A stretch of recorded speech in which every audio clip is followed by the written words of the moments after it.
అందరికీ నమస్కారం. ఈ మధ్యకాలంలో దక్షిణ భారతదేశంలో ఒక రకమైనటువంటి టెన్స్డ్ వాతావరణం నెలకొంది. ముఖ్యంగా ఆంధ్రప్రదేశ్, తమిళనాడు, కర్ణాటక ఈ రాష్ట్రాలలో కుల మత అనే ఒక భావన కొంతమంది వ్యక్తులు ప్రజల మధ్య చిచ్చు పెడుతున్నారు.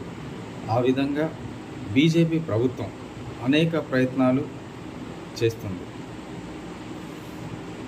ఎవడన్నాడు కులం లేదు మతం లేదని?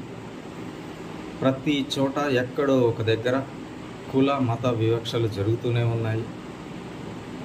కొంతమంది అగ్రకులాల వ్యక్తులు బహుజన బిడ్డలను అనేక విధాలుగా హింస పెడుతూనే ఉన్నారు. ఎవడన్నాడు కులం లేదు మతం లేదని? తాజాగా ఆంధ్రప్రదేశ్ రాష్ట్రంలో మన పవన్ కళ్యాణ్ గారు డిప్యూటీ సీఎం అయిన తర్వాత ఇటువంటి ధోరణి బాగా పెరిగిపోయింది. గతంలో ఎప్పుడో మనం పాఠ్యాంశాలలో చదువుకున్నాం, ఇతర పుస్తకాలలో రకరకాలైనటువంటి మాధ్యమాలలో విన్నాం. మనుధర్మశాస్త్ర కాలంలో కులము అనేది ఒక బలమైనటువంటి వ్యవస్థగా పనిచేసింది. అగ్రకులాల వ్యక్తులు కింది కులాల వాళ్ళను అణగదొక్కేవాళ్ళు, అనేక రకాలుగా హింసించేవాళ్ళు అని మనం చదువుకున్నాం. గత కొంతకాలంగా ప్రత్యక్షంగా ఇటువంటి వివక్షతను ఎస్సీ, ఎస్టీ, బీసీలు, మైనారిటీలు ఈ వివక్షతను చూస్తూనే ఉన్నారు. తాజాగా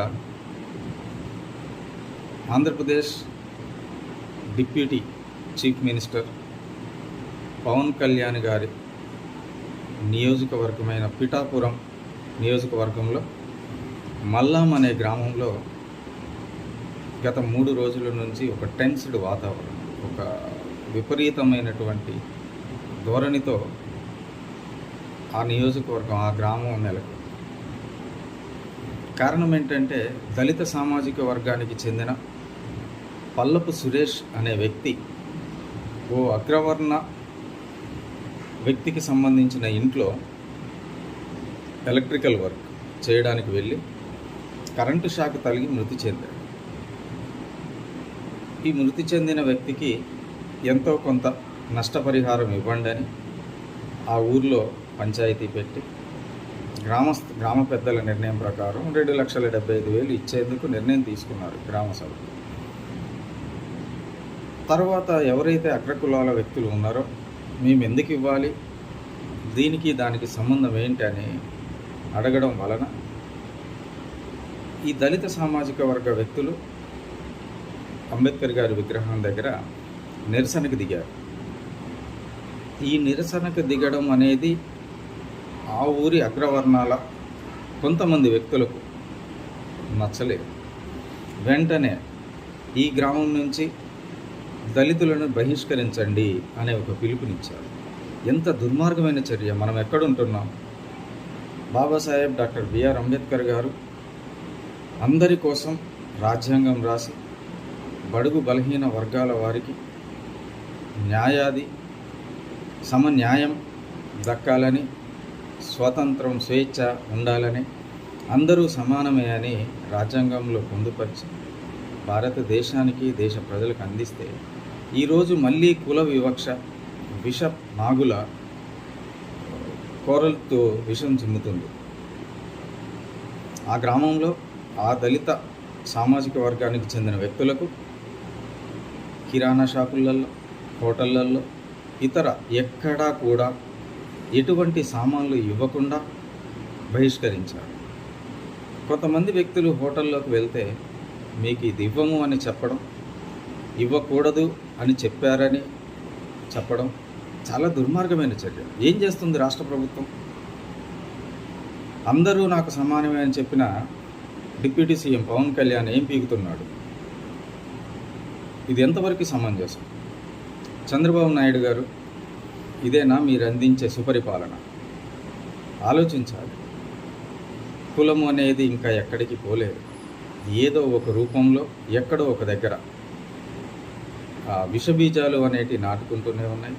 ఈ మధ్యకాలంలో ఆంధ్రప్రదేశ్ రాష్ట్రంలో ప్రవీణ్ పగడాల గారి ఉదంతం కానివ్వండి, ఇంకో మరో 2-3 సంఘటనలు కానివ్వండి, తాజాగా ఈ దళిత కుటుంబానిపై జరిగిన వివక్ష కానివ్వండి, ఇవన్నీ ఒక ఊతమిస్తున్నాయి. మళ్ళీ మనువాదం అనేది పెచ్చరిల్లుతుంది. బీజేపీ ప్రభుత్వం మళ్ళీ మనువాద భావజాలాన్ని తీసుకొచ్చేందుకు ప్రయత్నం చేస్తున్నారా అని చెప్పడంలో ఎటువంటి సందేహం లేదు. దళిత, గిరిజన, బడుగు బలహీన వర్గాల ప్రజలపై ఇటువంటి దాడిని ముక్త కంఠంతో ప్రజలందరూ ఖండించాలి. అది ఏ కులమైనా, మతమైనా, అగ్రవర్ణమైనా, లేకుంటే బహుజనవాదులైనా. అసలు ఎందుకు బహుజనులు ఖండించడం లేదు, ఎందుకు కేసులు వీళ్ళ మీద పెట్టడం లేదు అనేది అర్థం కావడం లేదు. తక్షణమే మానవ హక్కుల కమిషన్, SC/ST కమిషన్, గౌరవ హైకోర్టు వారు ఈ కేసును సుమోటోగా తీసుకొని కుల వివక్షతను పాటించే ప్రతి ఒక్కరిపై, అటువంటి భావజాలాన్ని వ్యాప్తి చేసే ప్రతి ఒక్కరిపై, అక్కడికి సంబంధించి ఆ సంఘటనలో పాల్గొన్న కొంతమంది అగ్రవర్ణ వ్యక్తులపై కఠిన చర్యలు తీసుకొని న్యాయం చేయాలని, వారికి తగిన శిక్ష విధించాలని కోరుతున్నాను. ఇక తెలంగాణ రాష్ట్రంలో కూడా అనేకమైనటువంటి సంఘటనలు జరుగుతున్నాయి. అది ఏ రాష్ట్రంలో జరిగినా, ఎక్కడ జరిగినా అది సమంజసం కాదు. తప్పనిసరిగా కులాన్ని అంతమొందించాల్సిన అవసరం ఉంది. మూఢనమ్మకాలపై రాష్ట్ర ప్రభుత్వాలు చట్టాలు చేసి మూఢ నమ్మకాలను నిర్మూలించే దిశగా ప్రభుత్వాలు ప్రయత్నం చేయాలని కోరుకుంటూ, తప్పనిసరిగా ఆ కుటుంబానికి, దళిత సామాజిక వర్గానికి న్యాయం చేయాలని ప్రభుత్వాలను డిమాండ్ చేస్తున్నాను.